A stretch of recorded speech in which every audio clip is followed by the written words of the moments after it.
اور پاکیزہ ہوا چلائے گا جو تمام ایمانداروں مرد اور عورتوں کے بغل تلے سے نکل جائے گی، اور ساتھ ہی ان کی روح بھی پرواز کر جائے گی، اور بدترین لوگ باقی رہ جائیں گے جو آپس میں گدھوں کی طرح دھینگا مشتی میں مشتغل ہو جائیں گے۔ ان پر قیامت قائم ہوگی۔ ابن ماجہ میں ہے کہ حضور صلی اللہ علیہ وآلہ وسلم اپنے ایک خطبہ کا کم و بیش حصہ دجال کا واقعہ بیان کرنے، اس سے ڈرانے میں صرف کیا، جس میں یہ بھی فرمایا کہ یہ دنیا کی ابتدا سے لے کر انتہا تک کوئی فتنہ اس سے بڑا نہیں۔ تمام انبیاء کرام اپنی امتوں کو اس سے آگاہ کرتے رہے ہیں۔ میں سب سے آخری نبی ہوں اور تم سب سے میری آخری امت ہو۔ وہ یقیناً تم میں آئے گا، اگر میری موجودگی میں آ گیا تب میں اس سے نمٹ لوں گا، اور اگر بعد میں آئے تو ہر شخص اپنا آپ اس سے بچانا پڑے گا۔ میں اللہ تعالیٰ کو ہر مسلمان کا خلیفہ بناتا ہوں۔ وہ شام اور عراق کے درمیان نکلے گا، دائیں بائیں خوب گھومے گا۔ لوگو، اے اللہ تعالیٰ کے بندو، دیکھو تم ثابت قدم رہنا، سنو میں تمہیں اس کی ایسی صفت بناتا ہوں جو کسی نبی نے اپنی اس امت کو نہیں سنائی۔ وہ ابتدا دعویٰ کرے گا کہ میں نبی ہوں، پس تم یاد رکھنا میرے بعد کوئی نبی نہیں۔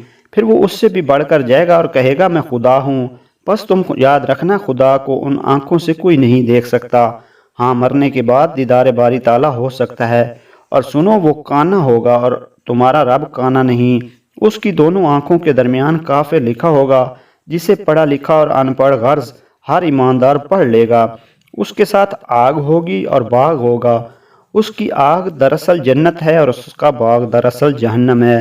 سنو، تم میں سے جسے وہ آگ میں ڈالے وہ اللہ تعالیٰ سے فریاد رسی چاہے اور سورۃ کہف کی ابتدائی آیات پڑھے، اس کی وہ آگ اور اس پر ٹھنڈک اور سلامتی بن جائے گی، جیسے کہ خلیل اللہ علیہ السلام پر نمرود کی آگ ہو گئی تھی۔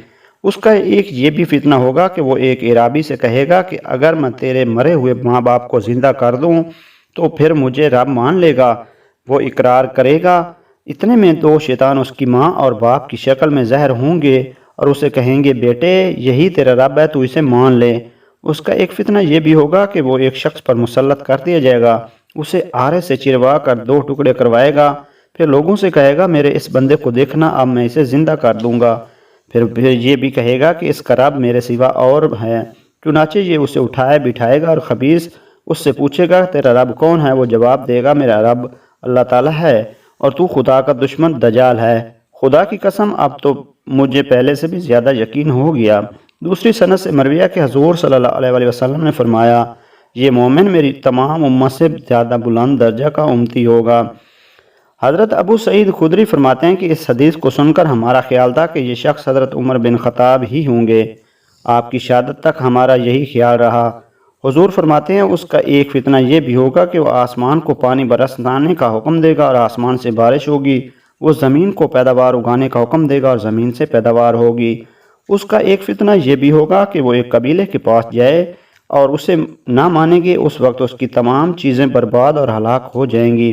دوسرے قبیلے کے پاس جائے گا جو اسے خدا مان لے گا، اسی وقت اس کے حکم سے ان پر آسمان سے بارش برسے گی اور زمین پھل اور کھیتی اگائے گی، ان کے جانور پہلے سے زیادہ موٹے تازے اور دودھ والے ہو جائیں گے، سوائے مکہ اور مدینہ کے تمام زمین کا دورہ کرے گا۔ جب مدینہ کا رخ کرے گا تو یہاں ہر راہ پر فرشتوں کو کھلی تلواریں لیے ہوئے پائے گا۔ انتہائی حد پر دریب احمر کے پاس ٹھہر جائے گا۔ پھر مدینہ میں 3 بھونچال آئیں گے، اس وجہ سے جتنے منافق مرد اور جس قدر منافقہ عورتیں ہوں گی وہ سب مدینہ سے نکل کر اس کے لشکر میں مل جائیں گے، اور مدینہ ان گندے لوگوں کو اس طرح اپنے آپ میں سے دور پھینک دے گا جس طرح بھٹی لوہے کو میل کچیل کو الگ کر دیتی ہے۔ اس دن کا نام یوم الخلاص ہوگا۔ ام شریک رضی اللہ عنہا نے حضور صلی اللہ علیہ وآلہ وسلم سے دریافت کیا کہ یا رسول اللہ اس دن عرب کہاں ہوں گے؟ فرمایا اولاً تو ہوں گے ہی بہت کم، اور اکثریت ان کی بیت المقدس میں ہوگی۔ ان کا امام ایک صالح شخص ہوگا جو آگے بڑھ کر صبح کی نماز پڑھا رہا ہوگا۔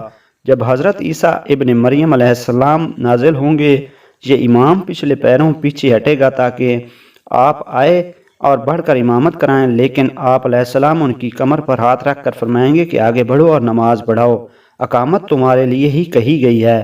پس اس کا امام ہی نماز پڑھائے گا۔ نماز سے فارغ ہو کر آپ علیہ السلام فرمائیں گے دروازہ کھول دو، پس کھول دیا جائے گا۔ ادھر دجال 70,000 یہودیوں کا لشکر لیے ہوئے موجود ہوگا، جن کے سر پر تاج اور جن کی تلواروں پر سونا ہوگا۔ دجال آپ علیہ السلام کو دیکھ کر اس طرح گلنے لگے گا جس طرح نمک پانی میں گلتا ہے۔ اور ایک دم پیٹ پھیر کر بھاگنا شروع کر دے گا۔ لیکن آپ علیہ السلام فرمائیں گے خدا نے مقرر کیا ہے کہ تو میرے ہاتھ سے ایک ضرب کھائے گا، تو اسے ٹال نہیں سکتا۔ چنانچہ آپ علیہ السلام اسے باب لد کے پاس پکڑ لیں گے اور وہیں اسے قتل کر دیں گے۔ اب یہودی بدحواسی سے منتشر ہو کر بھاگیں گے، لیکن انہیں سر کھپانے کی جگہ نہ ملے گی۔ ہر پتھر، ہر درخت، ہر دیوار، ہر جانور بولتا ہوگا کہ اے مسلمان، یہاں یہودی ہے، آخر اسے مار ڈال۔ ہاں، ببول کا درخت یہودیوں کا درخت ہے، یہ نہیں بولے گا۔ حضور صلی اللہ علیہ وسلم فرماتے ہیں پھر عیسیٰ ابن مریم علیہ السلام میری امت کے حاکم ہوں گے، عادل ہوں گے، امام ہوں گے، با انصاف ہوں گے، سلیب کو توڑیں گے، خنزیر کو قتل کریں گے، جزیے کو ہٹا دیں گے، حسد اور بغض بالغ جاتا رہے گا، ہر زہریلے جانور کا زہر ہٹا دیا جائے گا، بچے اپنی انگلی سانپ کے منہ میں ڈالیں گے لیکن انہیں کوئی ضرر نہ پہنچائے گا، شیروں سے لڑ کر کھیلیں گے، نقصان کچھ نہ ہوگا، بھیڑیے بکریوں کے گلے یعنی ریوڑ میں اس طرح پھریں گے جیسے رکھوالا کتا ہو، تمام زمین اسلام اور اصلاح سے اس طرح بھر جائے گی جیسے کوئی برتن پانی سے لبالب بھرا ہوا ہو، سب کا کلمہ ایک ہو جائے گا، اللہ کے سوا کسی کی عبادت نہ ہوگی، لڑائی اور جنگ بالکل موقوف ہو جائے گی، زمین مثل سفید چاندی کے منور ہو جائے گی، ایک جماعت کو ایک انگور کا خوشہ پیٹ بھرنے کے لیے کافی ہوگا، ایک انار اتنا بڑا ہوگا کہ ایک جماعت کھائے اور سیر ہو جائے، بیل اتنی اتنی قیمت پر ملے گا کہ اور گھوڑا چند درہموں پر ملے گا۔ لوگوں نے پوچھا اس کی قیمت گر جانے کی کیا وجہ ہوگی؟ فرمایا اس لیے کہ لڑائیوں میں اس کی سواری بالکل نہ لی جائے گی۔ دریافت کیا گیا کہ بیل کی قیمت بڑھ جانے کی وجہ کیا ہے؟